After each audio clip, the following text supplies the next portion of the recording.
这里是阳明测评。这款呢是今天到的戴森的 V10的无线吸尘器，我们来先简单做一个开箱。这款是属于轻量级的入门吸尘器，但是呢价格也比较偏贵，要3699，37左右。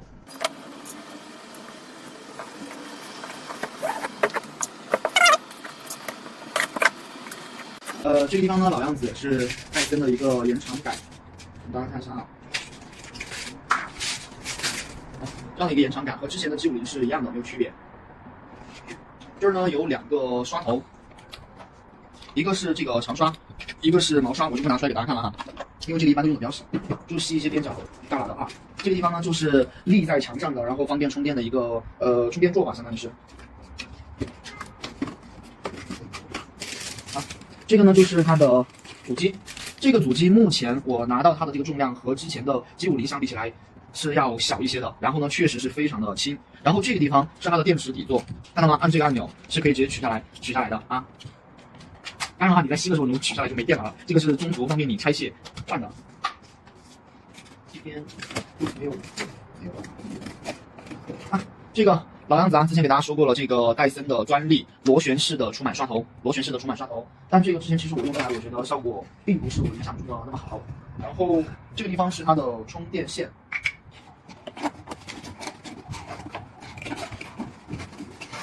啊，最后这个呢就是它的扫地的这个刷头了，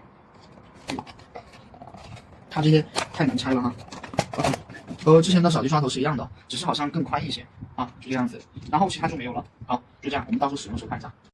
戴森 V10轻量化入门吸尘器，官网价3699，一款非常没有性价比且不好用的吸尘器。这款吸尘器呢，现在我用的是它的这个正常的扫地的刷头来吸地上的毛发。那么现在呢，这个里面是干净的，有一些毛在这个地方卡住了，大家有看到吗？那是因为刚才我吸了沙发之后，弄不出来那个毛，它会卡在这个集成的这个箱子里面。第二个，这一款在原有的基础上，它是比之前变得更轻了一些，但是呢，单手去操作仍然很重，还是会有一定的重量，也没有说轻到哪个地方去。另外，它在这个主机上变轻的主要的原因是因为把体积变得更小了，然后呢，这个成盒变得更小了，还有一个就是吸力变得更小了，只有 100AW 的吸力。那换句话说，就是在不断的减配。给大家看一下，还有一点就是它在这个吸垃圾的过程当中，必须要一直按着这个开关，因为你一关掉它就没有了。它这个地方我没有找到它的锁定按键，之前的戴森 G5是有锁定的按钮的。这一款还有一个就是大家有没有发现？在目前现在那么多的几百块的或者上千块的吸尘器当中，这一款吸尘器它已经省略掉什么了？已经省略掉了最基本的滤光显尘的技术，就是连最基本的戴森的比较出名的这个滤光显尘它都已经没有了，就是已经减配到这种地步。所以它的性价比实在是让人觉得不敢恭维。正常 100AW， 其实所有的吸尘器哈，这个 100AW 的话，正常吸地面的这个垃圾毛发是没有什么太大的问题的。我就是随便给大家吸来看一下。这个是没有大问题，只要是市面上只要不是太垃圾的这种吸尘器，你基本上吸点毛发这些是没有问题的。但是作为一款主流，然后并且所谓的这种大牌而言，我觉得戴森确实让人非常的失望。包括之前我给大家测的这个戴森的 G50的最贵的一款吸尘器，我觉得也没有那么的让人满意。现在地上呢有很多细小的毛发呀、灰尘啊这些，没有滤光显尘的话，其实你看起来是比较费力的。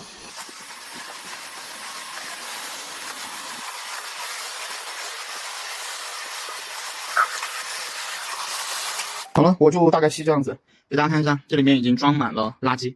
然后呢，看一下底座吧，发现没有？3699的机器，大家自己看一下，这个地方裹了一圈毛。这个小滚轮，我就想说的是，和之前那个德尔玛799的吸尘器有区别吗？之前我就说过，德尔玛799的吸尘器的这个滚轮容易缠毛，结果戴森的3699的所谓的高端机器也不过如此，让人觉得非常的失望。刚才吸到的垃圾，现在给大家倒一下，看一下是个什么情况。3699的机器没有自动集成，它自说的是这个主机过滤这个地方做的很好，可以过滤掉很多的灰尘。但是大家看啊，你是过滤了很多的灰尘和细菌，但是现在我要倒它的时候，看到了吗？洒了一地出来。然后呢，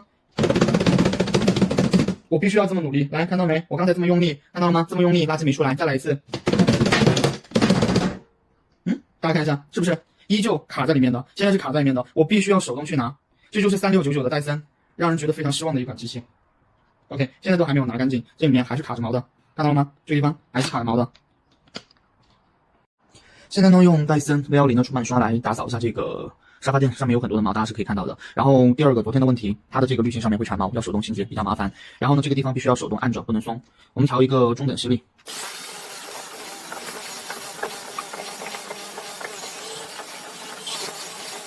这里刚才吸进去的毛发。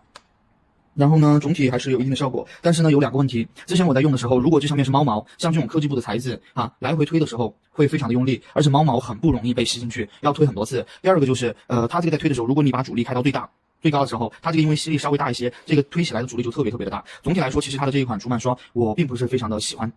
我们在车椅上的床上除螨的效果，我先把这个地方给倒掉，给大家看一下，倾倒垃圾。先把这个取下来 ，OK， 按住这个地方往下推。看到了吗？这里面还是有非常明显的毛发，弄干净，这样看它会比较明显。必须要手动去拿。OK， 看到了吗？所以我觉得戴森虽然是个大牌，但是也让人非常失望。OK， 床上除螨够。现在呢，床上看起来是比较干净的。然后刚才的垃圾我也倒干净了，同样哈，看一下该倒干净了。设置中等吸力，然后吸一下，看除螨效果如何。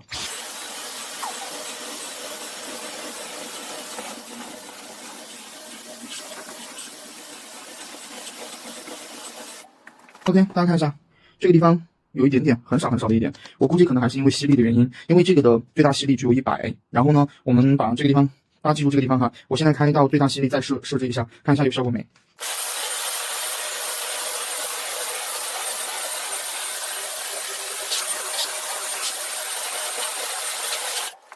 这个地方毛絮会稍微多一些，所以说在吸的时候最大吸力还是有一定的好处。然后这个真的好重啊，单手提着好累啊。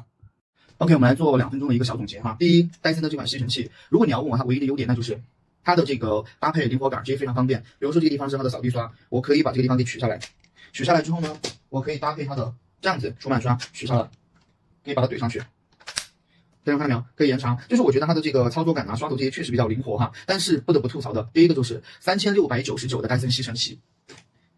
来，大家看一下，这个扫地刷头这个地方卡毛，看到了吗？卡毛，滚轮卡毛。第二个，最基本的滤光显尘，这个真的是几十块钱的东西，没有配不上。